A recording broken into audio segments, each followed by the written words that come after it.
Ассаламағалейкум, қайырлы күн баршаңызға. Бүгін осындай жұмсақ нанның рецебін мен бөліспекшімін. Ал ендеше жасау жолымен сіздермен бірге бөлісетін боламын. Ең әуелі бізге керекті сүт керек болады, жылы сүт. Менде ашыған сүтте бола береді. Одан кейін үстінен суымызды құямыз, суымыз да жылы болу керек.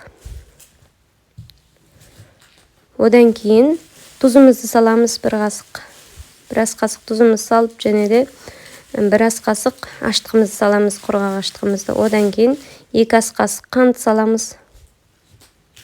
Одан кейін жақсылап араластырамыз.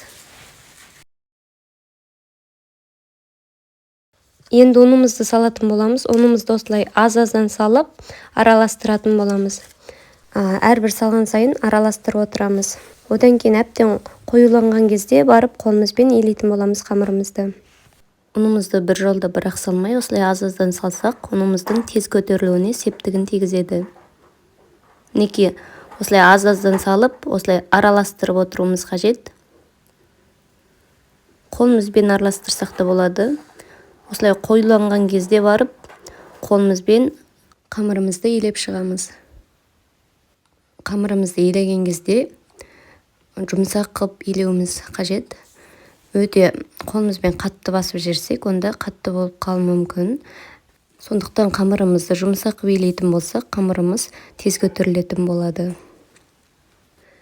Неке қамырымызды илеп болайын дедік. Әбден илеп болғаннан кейін ең соңында сармайымызды ертіп, үстінен қосатын боламыз. Сармаймен де біраз жылылау болса бола береді. Осылай үстінен сармайымызды аз-аздан қосып, осылай қамырымызды әбден қолымызбен басып, илеп шығатын боламыз. Әбден сіңуі қажет.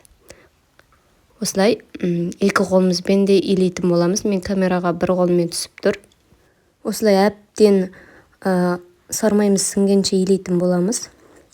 Одан кейін бетін жауып 1 сағатқа көтерілгенше қойып қоятын боламыз. Неге қамырымыз 1 сағат тұрды, көтерілді. Енді қамырымызды алып, бөліктерге бөліп шығатын боламыз. Менде 6 бөлік қамыр шықты. Осылай бөліктерге бөліп, қамырымызды дөңгелек қып, осылай қолымызбен дөңгелектеп шығатын боламыз қамырымызды.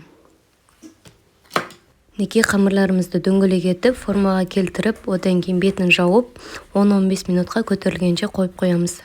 Енді табамызды дайындап, табамыздың үстіне сұйық май жағып, немесе пергамент қағазын төсеп, одан кейін бір зуала қамырымызды үстінен қойып, жұдырығымызбен сол қамырымыздың үстінен басып, 2 жақ шетін баспай, ортасын тегістеп алатын боламыз. Нан четкімен ортасын бассаңыздар да болады, немесе чанышқымен бассаңыздар да болады. Одан кейін жұмыртқаның сарысын жағып, бетіне күнжіт сеуіп, одан кейін пешімізді алдын ала қыздырып, 180 градуста 20-25 минутта пісіріп алатын боламыз. Сол ең бастысы бұл нанның ерекшелігі. Қамырымызды илеп болғаннан кейін ең соңында сармайды ертіп қосатын боламыз. Сонда қамырымыз, нанымыз жұп-жұмсақ болып шығады. Назарларыңызға көп-көп рахмет.